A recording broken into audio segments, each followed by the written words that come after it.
வணக்கம் மக்களே. ஜெயிலுக்கு போக இருந்த எடப்பாடி பழனிசாமி அவர்களை காப்பாற்றின 2 பேர்.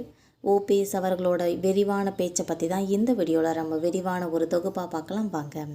யாரால் எடப்பாடி பழனிசாமி அவர்கள் அரசியலுக்கு வந்தாங்க, யாரால் பதவி பெற்றாங்க, சிறைக்கு போக இருந்த அவங்கள செல்வ கணபதி, முத்துசாமி இவங்க தான் காப்பாற்றியிருக்காங்கன்றதை பற்றி நாட்டு மக்கள் எல்லாருக்குமே நல்லாவே தெரியும்னு கூட சொல்லலாம்.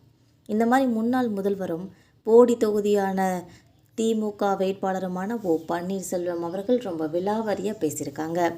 தேனி மாவட்டம் போடி சட்டமன்ற தொகுதிக்காக மதசார்பற்ற ஒரு முற்போக்கு கூட்டணி கட்சிக்கிட்ட செயல் வீரர்கள் கூட்டம் ஒன்று நடைபெற்றிருக்கு.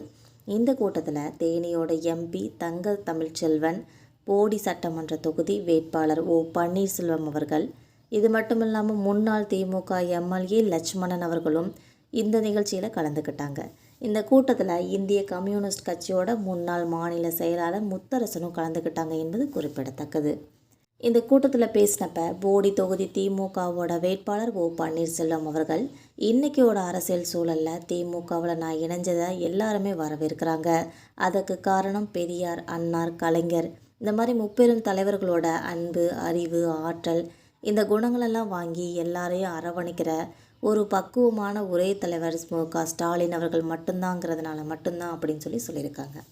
அவங்களோட தலைமையில் செயல்படுற மதசார்பற்ற இந்த ஜனநாயக முற்போக்கு கூட்டணியில் இருக்கிற கட்சிகளில் இது வரைக்குமே யாருமே வெளியேறினாங்கன்ற ஒரு நிலையே இல்லாமல் இருக்குதுன்னு கூட சொல்லியிருக்காங்க. ஆனால் எடப்பாடி பழனிசாமியும் தனக்குத்தானே கட்சியோட பொதுச் செயலாளர் மற்றும் கூட்டணியோட தலைவர்னு சொல்லி உருவாக்கிக்கிட்டு மற்றவங்கக்கிட்ட இதை பற்றி சொல்லிட்டு வந்துட்டுருக்காங்க. தேர்தல் பிரச்சாரத்தில் எடப்பாடி பழனிசாமி அவர்கள் அரசியல் நாகரிகம் இல்லாத ஒரு தலைவராகவும் இருக்கிறாரு, அவருக்கு படுதோல்வி உறுதி அப்படின்னு சொல்லியும் விமர்சனம் செஞ்சுருக்காங்க ஓபிஎஸ் அவர்கள். ஒரு சீட்டு கூட வெற்றி பெற முடியாத சூழ்நிலையும் உருவாகி இருக்குது இப்போ அவங்களுக்கு.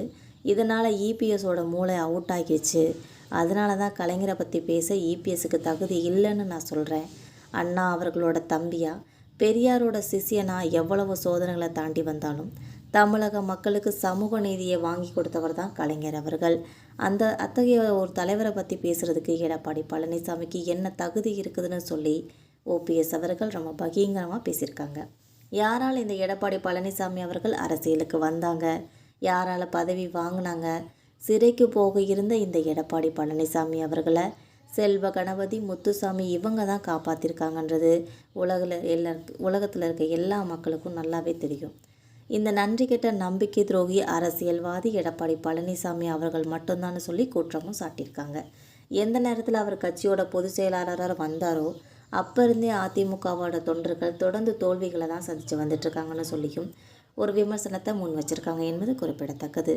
மக்களே, இந்த அரசியல் தகவல்கள் உங்களுக்கு பயனுள்ளதாக இருக்கும்னா மறக்காமல் நம்ம சேனலை சப்ஸ்கிரைப் பண்ணி பெல் ஐகானை கிளிக் பண்ணி வச்சுக்கோங்க.